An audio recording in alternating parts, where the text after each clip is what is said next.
Good morning. Today we are going to study about chapter 6 titled Storage and Security. So we will see about how to store the data into the computer. So to store the data into the computer, in this chapter we are going to study about how the different types of data will be stored, that is text, photos, video, and much more. And also we see that what are the new types of files required, secondary storage devices with much greater capacity, how much capacity you need to store this data. And in this chapter, you will also learn about many types of secondary storage devices, including their capabilities and limitations. Well, now let's start with the first one, that is storage. You all know that computer has two types of memory. Now this storage is nothing but the memory of the computer. The computer's memory is divided in two parts. There is primary memory and secondary memory. We already studied this, you remember. Now we have two types of memory, that is primary memory and secondary memory. So here, this primary storage is nothing but primary memory. Primary memory.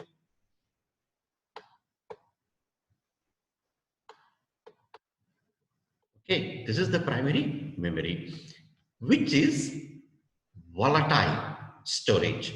What is the meaning of volatile storage? Loses the content when the computer loses power. And when you switch off the computer, the memory will be deleted.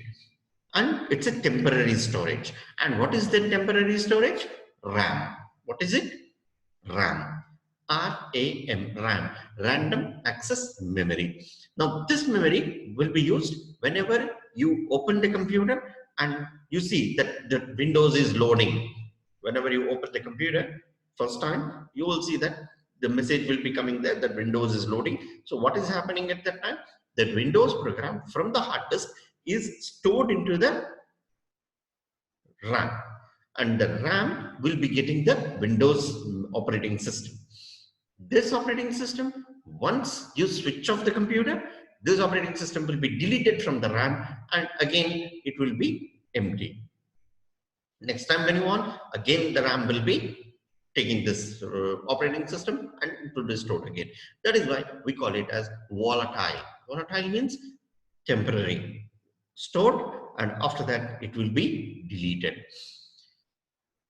Then we have the second type of memory, which is called the secondary storage. Secondary storage is non-volatile storage and it is permanent.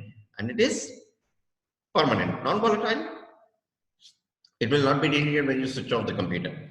You are storing the data into it and it will be stored permanently. And no deleting of the data by itself. Yes, if you want to delete it, you can delete it. By itself, it will not delete. Even if the computer is switched off or whatever happens, it will not be deleted. So we are talking about this secondary storage here. Secondary storage. So secondary storage is what? Secondary storage is non-volatile. It is non-volatile. See here, the word non-volatile, and stores the programs and everything permanently. Everything permanently. It's a permanent storage. It's a permanent storage. Understood? Memory, two types. Primary memory, secondary memory. Primary, memory which is used first into the computer. That is random access memory. Secondary memory, once you open the computer, once you are writing a file and then you want to save that file in the computer, then that is, you will be storing it in the secondary memory. Now, let us see some of the characteristics of secondary storage devices. Characteristics, what do you need? How secondary storage devices are created? We need, the first thing is here, the media. What do you need? Media. That is media. First, we need the media, that is the physical material that holds the data and programs. What is media? It is the physical material. Physical material is the material on which you are going to store the data, like hard disk. Now you can see here this hard disk. Now this disk, on this disk we are going to store the data. So this is what is called a material. Material meaning the metal on which you are going to store the data. This is the material. Then secondary storages also will have capacity. Of course, measures how much the media can hold. How much the media can hold. What is the capacity of this one? How much media can be hold? Like 2 hours film you can store in it, or 3 hours film you can store in it. That is the media capacity. Storage, hardware that reads the data and programs. Storage devices, hardware that reads and reads the data and programs. Every storage device will have one hardware, and this is that hardware which reads and stores the data into the computer. This is the one which reads. See, this is the one that reads the data and programs. This one. I'm not talking about this another one. And let me change the color for it, and I'll highlight it here. And this is what is this one. This one. I'm talking about this device. This is different. This is hard disk, the material, and this is the read and write. That is what is called a head, which will read the material from the material here. And then everything will have access speed. Access speed. Access speed is the amount of time required to retrieve the data from the storage. Now, when I read from there, the head will be touching the hard disk, and it will read. The time it takes to read and write, we call it as retrieval. Writing is the process of saving the information onto the storage, and reading is the process of accessing the information from the storage. So these are the 2 points which we have here. Now let's talk about the hard disk. Hard disk, we have 2 types, internal and external. Internal is inside the system. It is inside the system, like how we have seen it in the previous one. This time it is internal. It will be inside. And this one is external. External is this type, which you connected outside.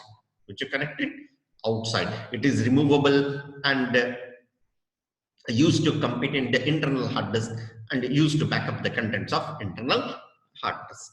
You can also take the data from the hard disk and you can store it into the external hard disk. So hard disks are of 2 types.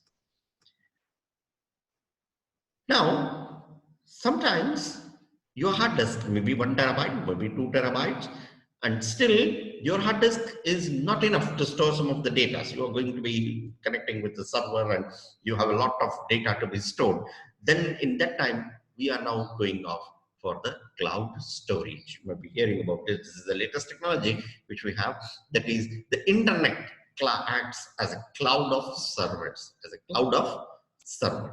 Then here we don't have one computer or one server here. We have a cloud of servers. That is a collection of servers. Not 1 or 2 or 3, more than 1 or 2 or 3, and all are connected, and the data will be stored in any one of that server. So that is what is called cloud. So applications are provided as service rather than a product. That means in the cloud computing, that software will not be downloaded into the computer for your personal use, but you are just using it from that server itself. That is what is telling that it is a service which is given to you and supplied by the servers that provide the cloud storage or online storage. And once you store your data onto the cloud, you can access it from any device from anywhere in the world.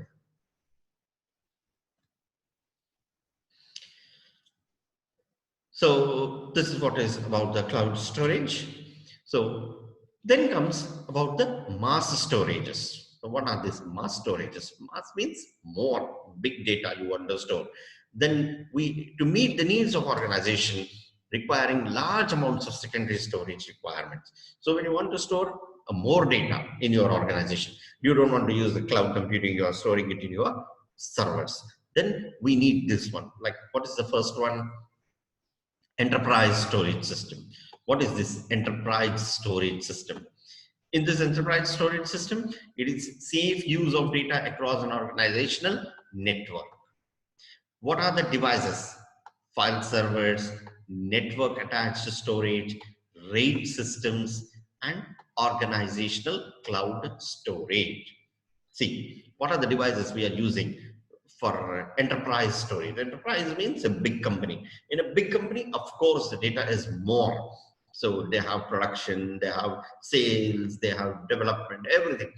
R&D, HR, all this data, too much of data is there. So how do you store that? We use different devices to include that. One of the first devices called file servers. So what are the file servers?